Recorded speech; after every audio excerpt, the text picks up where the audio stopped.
আসসালামু আলাইকুম ভিউয়ার্স, আমি আদি চ্যানেল থেকে বলছি। আজকে আপনাদের জন্য ছোট একটা ভিডিও নিয়ে আসলাম। আমাদের খামারের যে 3টা গরু আছে তাদের খাবারের পরিমাপ কীভাবে আমরা দিই সেটা আপনাকে একটা ভিডিওর মাধ্যমে দেখানোর চেষ্টা করব।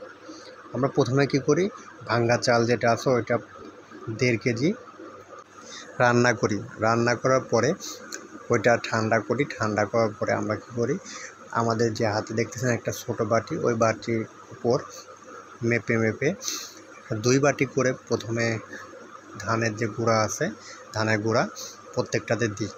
প্রত্যেকটাতে 2 বাটি। কোনোটা যে গরুটা একটু বড় তাদের ক্ষেত্রে একটু বেশি দেওয়ার চেষ্টা করি, আর যেটা ছোট তাদের ক্ষেত্রে একটু কম দিই। তারপরে পর্যায়ক্রমে আমরা বসি যেটা আছে, গমের বসি যেটাকে বলে, সেটা প্রত্যেকটাতে পরিমাণ মতো দিই।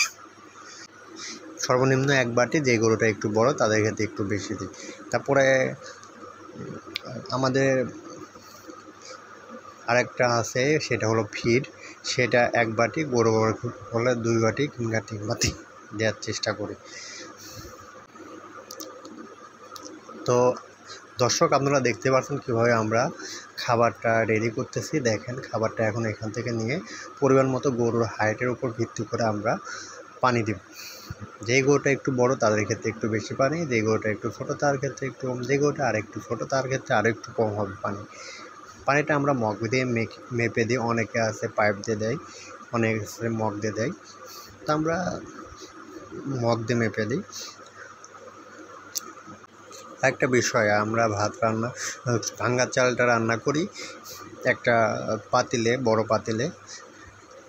যেভাবে রান্না করি আমরা চুলা 2টা মাটির চুলা, লাকড়ির চুলা যেটাকে বলে। তো ওই চুলাটি একটাতে আমরা যে নিজেদের রান্না করার জন্য ভাত বসাই, ওইটাতে আমাদের রান্না হয় ভাত। আরেকটাতে পাশের যে চুলাটা থাকে, ওই চুলাটাতে থাকে গরুর জন্য ভাঙ্গা চাল যেটা আছে ওইটা রান্না করি। এরপরে ওইটা পর্যায়ক্রমে ঠান্ডা করি 1 ঘন্টা কিংবা আধা ঘন্টা ধরে। তারপরে আমরা পুরো মিশ্রণটা গরুর যে ঘর আছে ওই ঘরে নিয়ে এসে সেইখান থেকে পর্যায়ক্রমে ভাগ করে 3টার পরিমাণ মতো সব কিছু মিক্সড করে দিই। এরপরে আমরা একটা লাঠি দিয়ে, পানি দেওয়া হলে লাঠি দিয়ে মিশ্রণটা ভালো করে নেড়ে দিই, যাতে সম্পূর্ণটা ভালো করে পানির সঙ্গে মিশে যায়, আর সবগুলো খাবারের স্বাদ যাতে মিলে একটা সুন্দর একটা ফ্লেভার তৈরি হয়। এটা গরুকে এভাবে দিলে গরুটা খেয়ে শান্তি পায়, মজা পায়, তাড়াতাড়ি খেয়েও ফেলে গরুটা। আরেকটা বিষয় লক্ষ্য করতে হবে যে পানি যত বড় গরুই হোক খুব একটা বেশি দেওয়া যাবে না, মানে লিমিটের মধ্যে থাকতে হবে।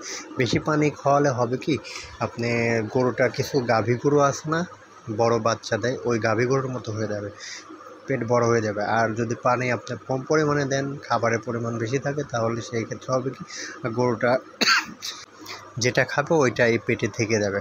পানি বেশি দিলে প্রস্রাব করলে প্রস্রাবের মাধ্যমে পানির পরিমাণ বেড়ে যায়, আর যদি পানি কম দেন তাহলে খুব একটা বের হবে না, প্রস্রাবের মাধ্যমে খাবারটা পেটের মধ্যে থাকবে, পেটটা ভরে থাকবে অনেক সময় পর্যন্ত। আর বেশি পানি দিলে হয় কি, গরুর পেটটা বড় হয়ে যায়, আর কম পানি দিলে হবে আপনার গরুর পেটটা ছোট থাকবে। আস্তে আস্তে আস্তে আস্তে যখন মাংস লাগবে শরীরে, তখন পেটটা ছোট হয়ে আসবে, আর তখন খাবারের পরিমাণও কম লাগবে।